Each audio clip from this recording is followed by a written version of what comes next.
Allez, place à l'édito politique. Bonjour Nicolas Bétou. Bonjour Dimitri. Alors, on a beaucoup parlé depuis dimanche soir de la contre-performance oratoire de Valérie Pécresse. Oui. Vous-même, hier, vous avez comparé sa prestation au talent oratoire. Alors lui, pour le coup, certain, de Jean-Luc Mélenchon.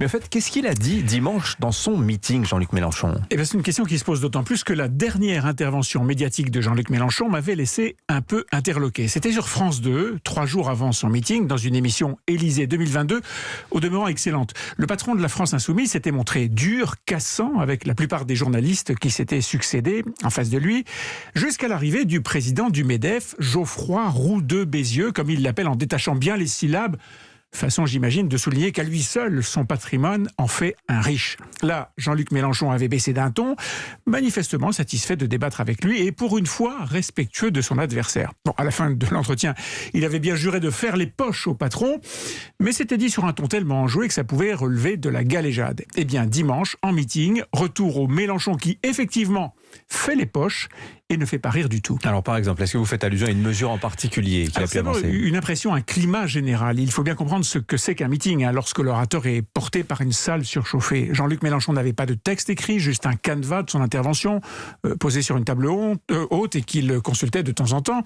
Les hurrahs et les vivas de la salle l'ont donc totalement libéré. Son talent d'improvisation et sa déconcertante facilité de tribun ont fait le reste. Résultat, une tonalité générale violente, une charge impitoyable contre le capitalisme, tournant en dérision ce qu'il appelle les puissants, démolissant la finance considérée comme un capitalisme parasitaire dont il faut se débarrasser, et puis traitant avec mépris les patrons qui seraient hostiles à sa politique sur le mode « vous arrivez à trouver des ouvriers moins chers, eh bien nous, on arrivera à trouver des patrons moins chers ». Alors concrètement, comment fait-il pour appliquer toutes ces promesses ? C'est simple, avec Jean-Luc Mélenchon, tout est simple. Il a besoin de 200 milliards d'euros pour la transition écologique. Il prend 200 milliards d'euros. À qui ? Aux riches, bien sûr, qui en profiteront d'ailleurs. De quoi ils se plaignent, ces ingrats ? Mais oui, parce que les 200 milliards d'impôts nouveaux serviront à augmenter les salaires, à embaucher des centaines de milliers de fonctionnaires. Tous ces gens-là consommeront, puisqu'ils ont des besoins, et hop, ça fera tourner les entreprises. Bon, ce n'est ni plus ni moins un projet de collectivisation de l'économie, ça n'a jamais marché,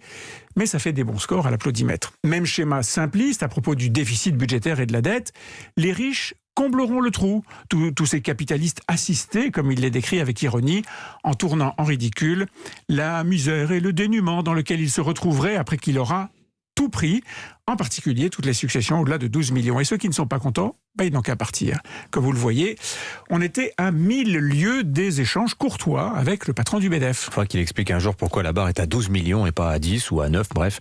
En tout cas, ça signifie qu'il y a, comment dire, deux Jean-Luc Mélenchon, celui face à Geoffroy Roux de Bézieux et celui en meeting. Et ça dépend à qui il parle, ça correspond à une stratégie bien précise. Essayer de rassembler sur son nom deux gauches, celle qui est déçue des candidatures piteuses de la social-démocratiste, à celle-là qu'il parlait jeudi soir, et puis celle à qui il s'adressait dimanche, c'est la plus radicale. Bon, ce sont deux gauches que Manuel Valls avait qualifiées d'irréconciliables et qui effectivement n'ont plus grand-chose de commun.